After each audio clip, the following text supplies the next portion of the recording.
ये नकी का गाना और उनका टिकट। कौन तू ऊपर मिली इतना खाना कटिंग करने को चलो बड़े। अस्सलाम वालेकुम स्टूडेंट्स। आज हम इंग्लिश 101 का लेक्चर नंबर 3 जो है वो स्टार्ट करने जा रहे हैं। और ये लेक्चर जो है ये है रीडिंग फॉर मेन आइडिया।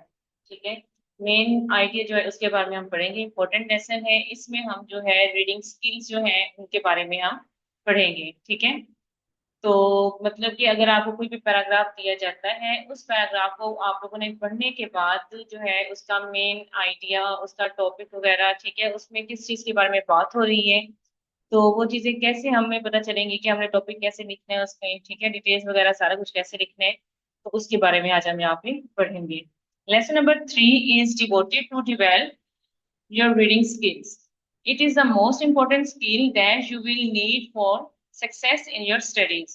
ठीक है। अपनी स्टडीज में जो है वो सक्सेस के लिए, कामयाबी हासिल करने के लिए ये बहुत जरूरी है कि आप इस स्किल के बारे में जानें, इसको सीखें। ठीक है। Reading skill. If you read and inaccurately, you will miss some of the information or ideas that you read. अगर आप अच्छे से नहीं पढ़ सकते, ठीक है, ठीक से रीडिंग नहीं करते, इनएक्यूरेटली करते हैं रीडिंग, तो क्या होगा कि आपसे कुछ इंफॉर्मेशन जो है वो मिस हो जाएगी। ठीक है। या कुछ आप जो रीडिंग में जो उन्होंने आइडियाज दिए हैं वो आपसे मिस हो जाएंगे। इफ यू रीड स्लोली, अगर आप आहिस्ता पढ़ते हैं तो उससे क्या होगा कि आपका टाइम जो है वो काफी लगेगा। ठीक है। और so you your other work will suffer, तो आप भी ठीक से काम नहीं कर पाएंगे। Your ability to read English rapidly and accurately depends upon purposeful practice. मतलब कि अगर आपकी प्रैक्टिस होगी तो आप जो है वो अच्छे से जो है वो रीडिंग कर सकते हैं। ओके। अगर मतलब कि पीछे ने बताया ना कि टाइम के लिए हाथ से भी, तो वो भी क्या है कि अगर आपकी रीडिंग अच्छी नहीं है, आप ठीक से रीडिंग नहीं कर सकते, तो टाइम काफी लगेगा, आपको चीज समझ नहीं आएगी। ओके। और अगर आप ठीक से भी रीडिंग नहीं करते तब भी आपको कोई इन्फॉर्मेशन नहीं मिलेगी उस पैसेज के बारे में, उस चीज के बारे में, तो आप जो है वो कोई भी नॉलेज नहीं ले सकते। This lesson will introduce you the ways by which you can improve your reading skills. अब ये जो लेसन है ये आपको काफी बेस्ट तरीके बताएगा जिसके जरिए से आप अपनी रीडिंग स्किल्स जो है उनको इम्प्रूव कर सकते हैं, बेहतर बना सकते हैं। You learn to read by reading. You must continue to practice on your own later. ठीक है। मतलब कि आप पहले एक रीडिंग करें, उसके बाद जो है वो आप खुद से जो है एक प्रैक्टिस करें। मतलब कोई भी आपको पैराग्राफ दिया गया है तो उस पैराग्राफ को आप रीड करें, एक बार समझ नहीं आए फिर रीड करें। आपने अभी क्या करना है कि अपनी रीडिंग स्किल्स जो है उनको डिवेलप करना है। ठीक है। तो रीडिंग स्किल्स डेवलप करने के लिए आपने उस पैराग्राफ को जो आपको दिया जाएगा, ठीक है ना, आपने उसको पढ़ना है अपनी रीडिंग स्किल्स इंप्रूव करने के लिए। कंटिन्यूसली आप उसे पढ़ें, एक बार पढ़ें, दो बार पढ़ें, ताकि आपको जो है वो उसकी समझ आ जाए कि ये किस चीज के बारे में बात हो रही है। ओके। क्योंकि अभी आपने सीखना है। This lesson is in 3 parts. अब इस लेसन के 3 पार्ट्स हैं। In the first part you will learn to identify the topic of a paragraph. पहले में आप पढ़ेंगे कि आपने पैराग्राफ का जो टॉपिक है उसको आप लोगों ने जो है वो कैसे फाइंड आउट करना है। In the second part you will learn to pick the main idea. ठीक है। सेकेंड पार्ट में क्या है, आपको बताया जाएगा कि मेन आइडिया आपने कैसे पिक करना है और the paragraph. And in the last part you will learn to recognise details which support the main idea. ठीक है। फिर उसके बाद आप जो है वो डिटेल्स के बारे में पढ़ेंगे जो मेन आइडिया को सपोर्ट करेंगे। Okay. Topic of a paragraph. If you are able to identify the topic of a paragraph, it will go a long way in developing your reading ability. A good reader is quickly able to identify the topic of a paragraph. जो अच्छा reader होगा वो paragraph को जो है वो अच्छे से उसके बारे में पढ़ लेगा, जान लेगा। ठीक है।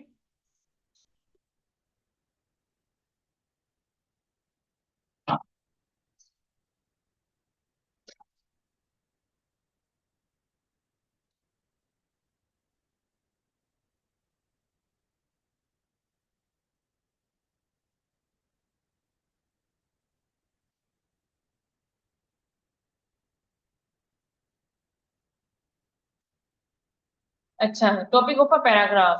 If you are able to identify the topic of a paragraph, it will go a long way in developing your reading ability. A good reader is quickly able to identify the topic of a paragraph. What is the topic of a paragraph? अब paragraph का जो topic of paragraph जो है वो है क्या? It is a subject of the whole paragraph. ये क्या है? Subject of a whole paragraph. जो आप पैराग्राफ पढ़ेंगे उसका पूरा सब्जेक्ट, मतलब कि किस बारे में, किस हवाले से जो है उस पैराग्राफ में बात हो रही है।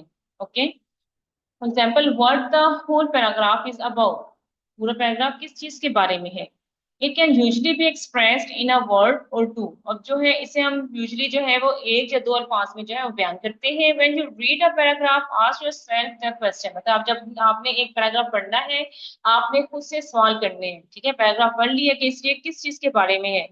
आप जब खुद से अपने क्वेश्चंस करेंगे तो आपको आंसर भी खुद ही मिलेंगे, अपने दिमाग में आपके एक आंसर आएंगे कि आप जब सोचोगे कि किस चीज के बारे में बात हो रही है तो आपके माइंड में फौरन आ जाएगा कि किस पैराग्राफ में जो है वो आप किस चीज के बारे में बात कर रहे हो। तो वही उसका टॉपिक होगा। What is the writer trying to say or discuss throughout the paragraph, कि जो पैराग्राफ के जरिए से जो राइटर है वो कहना क्या चाह रहा है, ठीक है ना, क्या चीज जो है वो डिस्कस कर रहा है।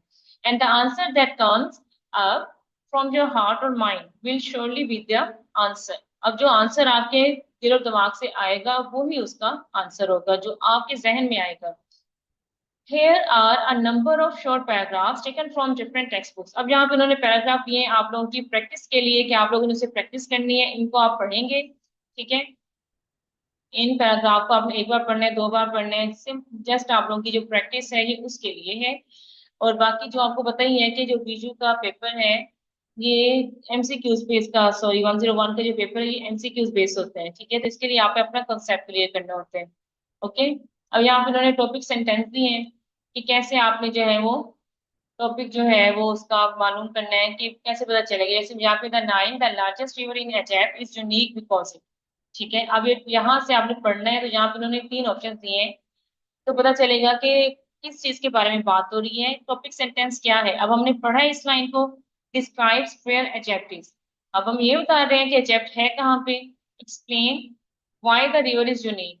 ठीक है, उसकी यूनिकनेस के बारे में। Compare the Nile with other larger reverse. अब यहाँ पे क्या है कि वो रिवर के यूनिकनेस जो है उसके बारे में बता रहे हैं। तो इसका जो ऑप्शन बी है ये इसका है टॉपिक सेंटेंस। ठीक है, कि किस चीज के बारे में बात हो रही है यहाँ पे। नेक्स्ट आगे है कि a little known story about M A Jinnah tells about his manner of thinking. अब ये लाइन उन्होंने बताई है, अब नीचे ऑप्शन दिए हैं, तीन दिए हैं, तो वन बाय वन हम इन्हें पढ़ते हैं। फर्स्ट वाला है कि describes the passing of the Lahore resolution. Lahore resolution जो उसके बारे में बयान किया गया है, तो यहाँ पे उसका जिक्र ही नहीं है। समराइजेस जिन्नास स्पीच एट लाहौर मार्च 1914, तो उसके बारे में भी जिक्र नहीं है। Relates the little known story. अब यहाँ पे लिटिल नॉन स्टोरी जो है उसके बारे में बात की गई है, तो इट्स मीन जो ऑप्शन सी है यही इसका आएगा। ठीक है, इसी तरह आपने आगे नेक्स्ट वीक ये जो है आपके थ्री है, फोर ये टेक्स्ट है, आपने पढ़ लेना है इसका, और फिर उसके बाद आपने जो है फाइंड आउट कर लेना है कि इसकी टॉपिक सेंटेंस कौन सा दिया गया है। ठीक है, अब क्या है कि इस लेसन में क्या तीन चीजें पढ़ी गई हैं। फर्स्ट क्या था, तो identify the topic of a paragraph. ठीक है, पैराग्राफ का जो टॉपिक है उसको कैसे आइडेंटिफाई करना है। Second, to select the main idea of the paragraph. Paragraph का जो मेन आइडिया है उसको सिलेक्ट करना था। And third, to recognise the details which support the main idea, जो सपोर्ट जो मेन आइडिया को जो है सपोर्ट करें, हमने उन डिटेल्स को जो है वो देखना था यहाँ पे। ठीक है, ये हमारा था लेसन नंबर 3। तो उम्मीद करती हूँ आप लोगों को समझ आ गई होगी, इतना डिफिकल्ट नहीं है। जस्ट आप लोगों ने जो पैराग्राफ है उसकी रीडिंग करनी है, अपने आप को समझाना है, समझना है कि उन पैराग्राफ में बात किस चीज के हवाले से हो रही है। ठीक है, तो उसके बाद आपने खुद ही प्रैक्टिस करनी है। उन्होंने यहाँ पे दो से तीन आपको जो है वो दिए हुए टेक्स्ट वगैरह, वो आपने पढ़ने हैं। पढ़ने के बाद आप लोगों ने खुद ही क्वेश्चंस करने हैं कि ये किस चीज के बारे में यहाँ पे बात की गई है। ठीक है, आप अपने हैंडआउट्स खोलें, पेपर की तैयारी करनी है, अब यहाँ से शॉर्ट लेक्चर्स जो है वो आप अपने सुने। ठीक है, कंसेप्ट लें, फिर अपने जो हैंड आउट्स हैं आप वो पढ़ें। ठीक है, फर्दर आप कोई भी ऐसे लंबी लंबी वीडियोस देखने की जरूरत नहीं है कि आपको एमसीक्यू बेस को उन्होंने दे दी है कि वो वीडियोस देखें। अक्सर वो मतलब कि आपने अगर तैयारी करनी है, अच्छे मार्क्स लेने हैं, तो आप शॉर्ट लेक्चर्स सुने, कंसेप्ट लें, क्लियर करें, फिर अपने हैंड आउट्स रीड करें। ठीक है, उनको पढ़ें, हैंडआउट्स पढ़ने के बाद आपकी तैयारी कंप्लीट है, फिर आपको एक्स्ट्रा कोई भी वीडियो देखने की कोई भी जरूरत नहीं पड़ती। ओके, तो इसलिए बेहतर यही है कि अपने हैंडआउट्स पढ़ें टाइम वेस्ट करने की बजाय, तो हमारा जो है वो पेपर सारा अच्छे से हो जाते हैं। ओके, तो अपना ख्याल रखिएगा, इंशाल्लाह जो है नेक्स्ट लेसन के साथ फिर हम मिलते हैं। अल्लाह हाफिज।